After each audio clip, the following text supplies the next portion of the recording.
Hello, everyone. I'm Natasha Helfer, and welcome to the Healing Souls podcast.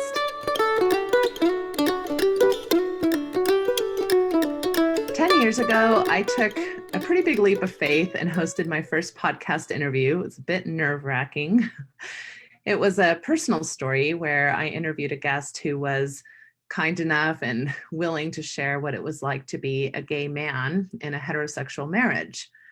And it was a fairly heartbreaking podcast interview as we talked about how he and his wife went through a pretty excruciating process over, almost a decade of coming to terms with the reality that their marital relationship was not going to be sustainable. As I think about that, I recognize that they found themselves in this impossible situation with several children in tow, mainly because of messaging that they had received about what it meant to be a good human, to be in a good marriage, to be found moral or worthy, these terms that we throw around in different cultures that have different standards, messaging about how to live life the right way.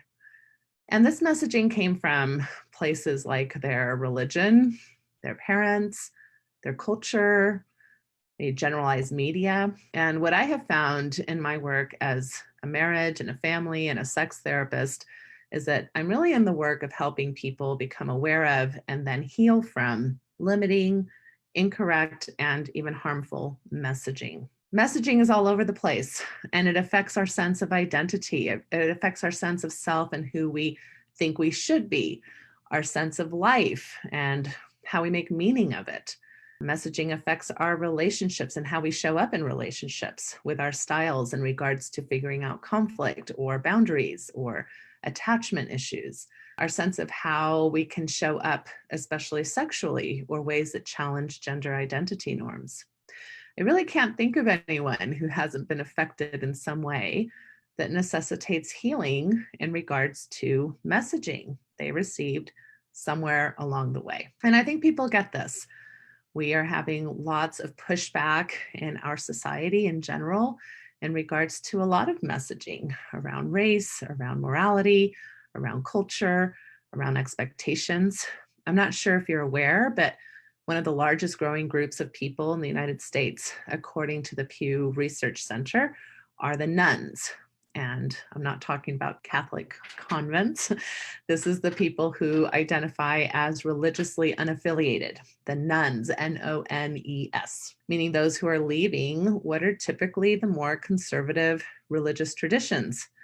And their reasons have to do with feeling like the messaging they receive within is too limiting, maybe not true, and even harmful to their well-being. Social justice issues, perfectionism, unrealistic expectations, not feeling comfortable with external authorities running their lives are many of the things people report as part of their reasoning. Now, these same people, for the most part, still identify as spiritual or caring about spirituality, whether they believe in God or not.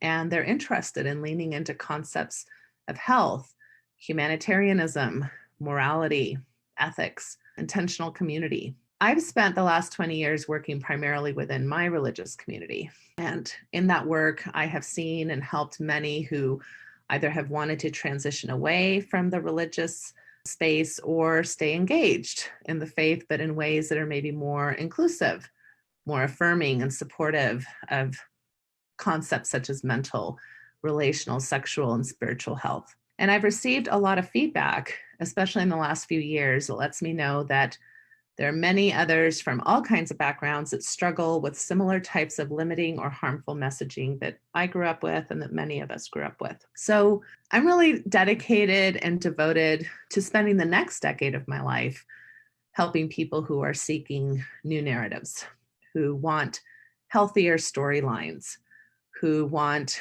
good, robust frameworks that support them in health-centered goals. In essence, messaging that is supported by the best thinking that we have available to us, the best research, the best practices, the best people. I want to help you understand where you come from, increase self and cultural awareness, and how negative or limiting messaging has affected your current state of affairs. In other words, how are you currently showing up for yourself? How are you currently showing up in your relationships? How are you showing up in your sexuality or your gender identity? How are you showing up spiritually? Whatever that means to you.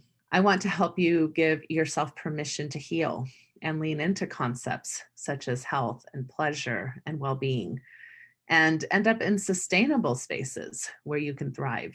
I want to indirectly help your children have better messaging through your shifts and changes towards more life positive approaches, because just like we got our messages from somewhere, your kids are getting a lot of messages from you. And so the more work that we can do in increasing positive messaging in our life, the better chance our children have to have better foundations themselves. In essence, I'd like to invite you to a personal, relational, and spiritual revolution within your own life. In my work, I take a solution-focused approach. I find that people don't just want to talk about their problems, although talking is very healthy and very much part of a healing process, and yet they want to know what to do about their problems.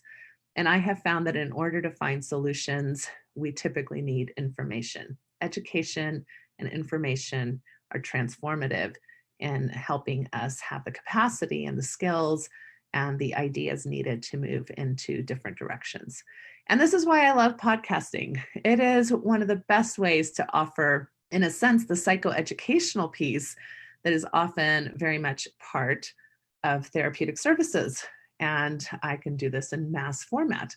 And it gives me an opportunity to interview as many amazing people as I can who have something of value to share. And I love that. I love meeting new people and having them share their ideas and thoughts with us.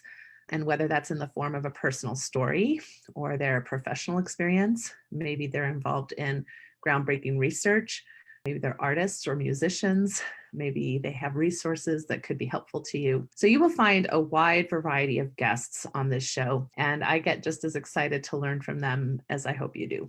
This is why I'm calling this the Healing Souls podcast. It's a wordplay between solutions, ideas, and strategies you may want to help you implement health along your healing journey, and souls, the beautiful people who will share of their energy and experience to help us in that process. The Healing Souls podcast will show up live on my Facebook page, so make sure you like or follow my professional page so you can keep up to date as to the latest releases.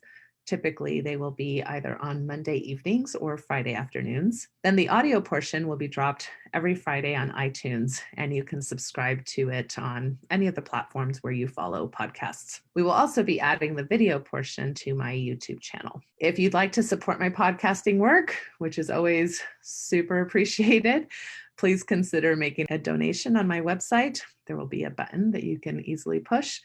Again, I just want to welcome you to the Healing Souls podcast, where we will be leaning towards the ongoing journey of mental, relational, sexual, and spiritual health. Thank you.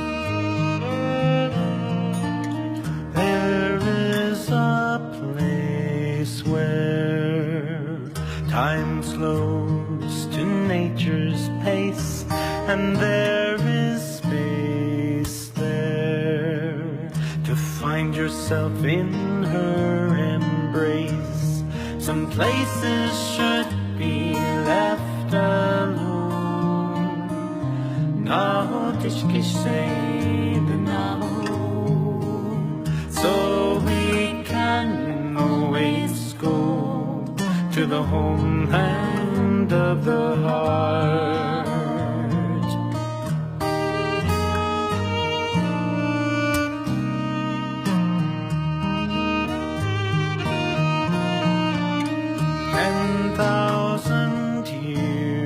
Of our human history etched on her canyon halls, alongside Earth's mysteries. Some places should be left alone.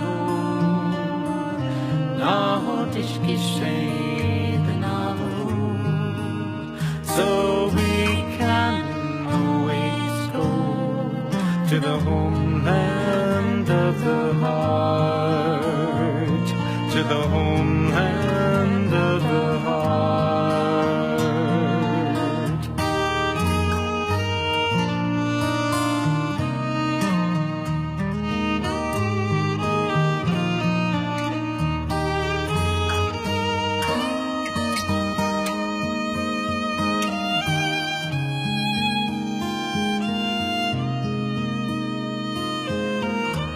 sleep in our cities. We sleep without her stars, yet still her presence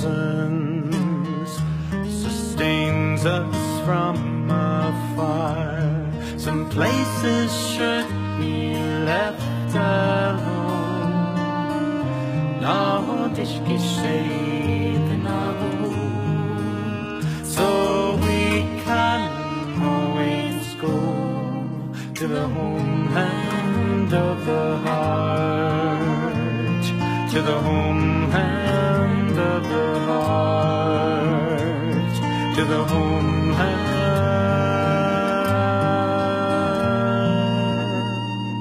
of the heart.